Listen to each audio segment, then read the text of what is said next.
Hello students, welcome to Akanksha tutorials. ICET exam రాసి MBA MCA join అవ్వాలనుకుంటున్న students కోసం ఈ వీడియోలో నేను కంప్లీట్ ఐసెట్ కౌన్సిలింగ్ ప్రాసెస్ ఎలా ఉంటుంది అని ఎక్స్ప్లెయిన్ చేస్తాను. ఫర్దర్గా కౌన్సిలింగ్ డేట్స్ ఎప్పుడు రిలీజ్ చేస్తారు, వెబ్ ఆప్షన్స్ ఎలా పెట్టుకోవాలి, ర్యాంక్ వైజ్ కాలేజెస్ని ఎలా సెలెక్ట్ చేసుకోవాలి, ఇలాంటివన్నీ మిస్ అవ్వకుండా ఉండాలంటే వీడియోని లైక్ చేసి ఛానల్ని సబ్స్క్రైబ్ చేసుకోండి అండ్ మీ ఫ్రెండ్స్కి ఈ వీడియోని షేర్ చేయండి. ఐసెట్ కౌన్సిలింగ్ ప్రాసెస్కి వచ్చేసరికి మనకి డిఫరెంట్ స్టేజెస్ అనేవి ఉంటాయి. ఆ స్టేజెస్ ఏంటి అనేది ఇప్పుడు మనం క్లియర్గా చూద్దాం. ఫస్ట్ అయితే క్యాండిడేట్ రిజిస్ట్రేషన్. క్వాలిఫైడ్ క్యాండిడేట్స్ అందరూ ఫస్ట్ క్యాండిడేట్ రిజిస్ట్రేషన్ని కంప్లీట్ చేసుకోవాలి. వన్స్ ఇది సక్సెస్ఫుల్ అయ్యాక ఫీ పేమెంట్ చేయాలి.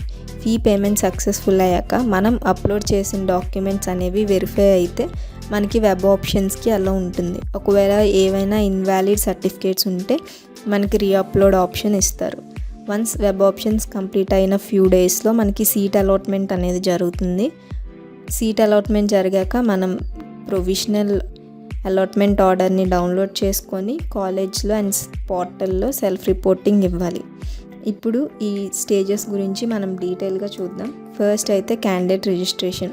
ఐసెట్ వాళ్ళు అఫీషియల్గా డేట్స్ అనౌన్స్ చేశాక మనం పోర్టల్లోకి వెళ్ళి క్యాండిడేట్ రిజిస్ట్రేషన్ అనే ట్యాబ్ మీద క్లిక్ చేయగానే మన hall ticket number, date of birth అడుగుతుంది. సబ్మిట్ చేశాక మన డీటెయిల్స్ చూపిస్తుంది.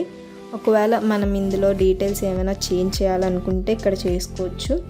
అండ్ కొన్ని డాక్యుమెంట్స్ని అప్లోడ్ చేయమంటుంది. ఆ డాక్యుమెంట్స్ని మనం అప్లోడ్ చేయాలి. అవి JPG form or JPF or PDF ఫార్మేట్లో మాత్రమే అప్లోడ్ చేయాలి. మన దగ్గర ఉండాల్సిన డాక్యుమెంట్స్ ఏంటి అని అంటే ICET hall ticket, rank card, TC and degree marks memo, provisional certificate, SSC, inter certificate, studies from 9th to degree. ఒకవేళ మీరు ఏమైనా ప్రైవేట్ యూనివర్సిటీస్లో ప్రైవేట్గా చదువుకుంటే రెసిడెన్షియల్ సర్టిఫికేట్స్, లేదా మీరు నాన్ లోకల్ అయినా రెసిడెన్షియల్ సర్టిఫికేట్ ఉండాలి. అండ్ వ్యాలిడ్ ఇన్కమ్ సర్టిఫికేట్ కానీ రేషన్ కార్డ్ కానీ ఉండాలి. క్యాస్ట్ సర్టిఫికేట్ అండ్ మీరు ఈడబ్ల్యూఎస్ ఉంటే ఈడబ్ల్యూఎస్, ఇవన్నీ రీసెంట్గా ఉండేలా చూసుకోండి. నెక్స్ట్ మనం ఒకవేళ ఏమైనా డీటెయిల్స్ చేంజ్ చేసుకోవాలి అనుకుంటే do you want to make changes అనే ఆప్షన్ ఉంటుంది. దాని మీద క్లిక్ చేయగానే మనకి ఎడిట్ ఆప్షన్ ఎనేబుల్ అవుతుంది. ఇక్కడ ఏ డీటెయిల్స్ని ఎడిట్ చేసినా మనం దానికి కరస్పాండింగ్ ప్రూఫ్ని అప్లోడ్ చేయాల్సి ఉంటుంది. లైక్ మన నేమ్ని, మన ఫాదర్ నేమ్ ఆర్ ఏజ్ని మనం ఎడిట్ చేసుకోవాలనుకుంటే మన ఎస్ఎస్సి సర్టిఫికేట్ని ప్రూఫ్గా పెట్టాల్సి ఉంటుంది. నెక్స్ట్ వచ్చేసరికి అప్లికేషన్ ఫీ. ఈ అప్లికేషన్ ఫీ అనేది 3 మెథడ్స్లో చేయొచ్చు. ఒకటి net banking and debit card and credit card. Once payment successful అయ్యాక ఈ payment details like payment reference ID, amount, payment date, ఇవన్నీ మనం పోర్టల్లో అప్లోడ్ చేయాల్సి ఉంటుంది.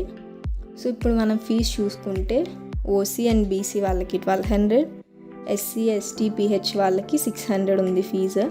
మనం ఫీ పే చేయాలనుకున్నప్పుడు మన హాల్ టికెట్ నెంబర్, మన ర్యాంక్ అడుగుతుంది. అండ్ ఏ మోడ్లో పే చేయాలనుకుంటున్నారని సెలెక్ట్ చేసుకోగానే మన పేమెంట్ సక్సెస్ఫుల్ అయ్యాక రిసీప్ట్ని ప్రింట్ తీసుకొని ఉంచుకోండి, మనకి ఫ్యూచర్లో యూజ్ అవుతుంది. నెక్స్ట్ ఈ రిజిస్ట్రేషన్ కంప్లీట్ అయ్యాక అండ్ ఫీ పేమెంట్ డీటెయిల్స్ని మనం అప్లోడ్ చేసిన తర్వాత అప్లికేషన్ని ప్రింట్ తీసుకోండి. ఇది మనకి ఫర్దర్గా యూజ్ అవుతుంది.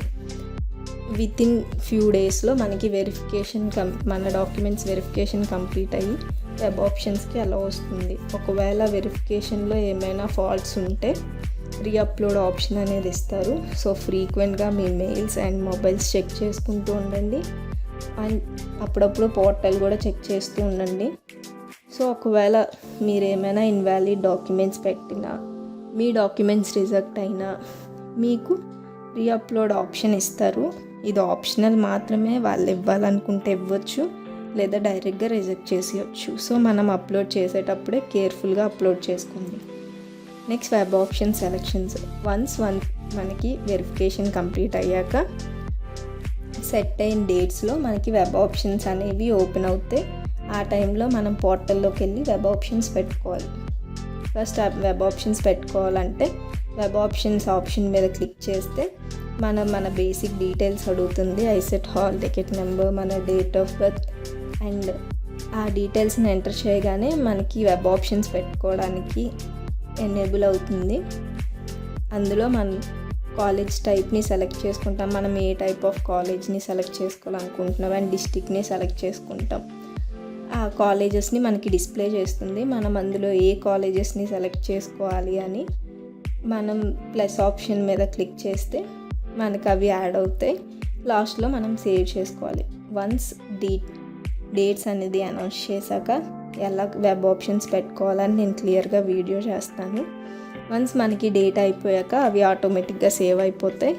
Next provisional allotment order. Once మనకి రిజల్ట్ అనౌన్స్ చేశాక మనం అఫీషియల్ వెబ్సైట్ నుంచి ప్రొవిజనల్ అలాట్మెంట్ ఆర్డర్ని డౌన్లోడ్ చేసుకోవాలి.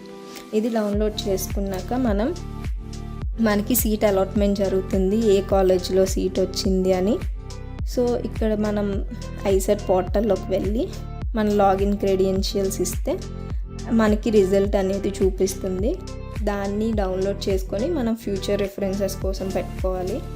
వన్స్ మన అలాట్మెంట్ ఆర్డర్ డౌన్లోడ్ చేసుకున్నాక వెబ్సైట్లో సెల్ఫ్ రిపోర్టింగ్ అనే ఆప్షన్ ఉంటుంది. దాని మీద క్లిక్ చేసి మనం సెల్ఫ్ రిపోర్ట్ చేసుకోవాలి.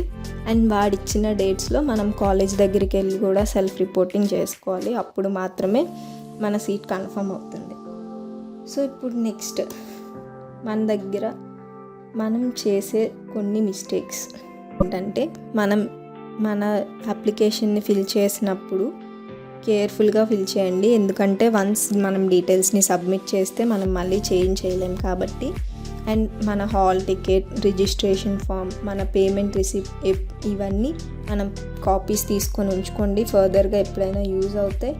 అండ్ డాక్యుమెంట్స్ అప్లోడ్ చేసినప్పుడు కరెక్ట్ డాక్యుమెంట్స్ అప్లోడ్ చేశారా లేదా అనేది కరెక్ట్గా చెక్ చేసుకోండి. అండ్ మనం వెబ్ ఆప్షన్స్ పెట్టుకునే ముందు మన ర్యాంక్కి ఆ కాలేజ్ వస్తుందా లేదా అనేది బిఫోర్గానే చెక్ చేసుకొని వెబ్ ఆప్షన్స్ పెట్టుకోండి. అప్పుడు మీకు సీట్ ఫస్ట్ కౌన్సిలింగ్లోనే వచ్చే ఛాన్సెస్ ఎక్కువ ఉంటాయి. అండ్ నేను నా నెక్స్ట్ వీడియోలో మనం ఎలా ర్యాంక్స్ని చెక్ చేసుకోవాలి, మన ర్యాంక్కి ఏ కాలేజ్లో సీట్ వస్తుంది, అవి ఎలా చెక్ చేసుకోవాలని చెప్తాను. అది కూడా చూడండి. Thanks for watching.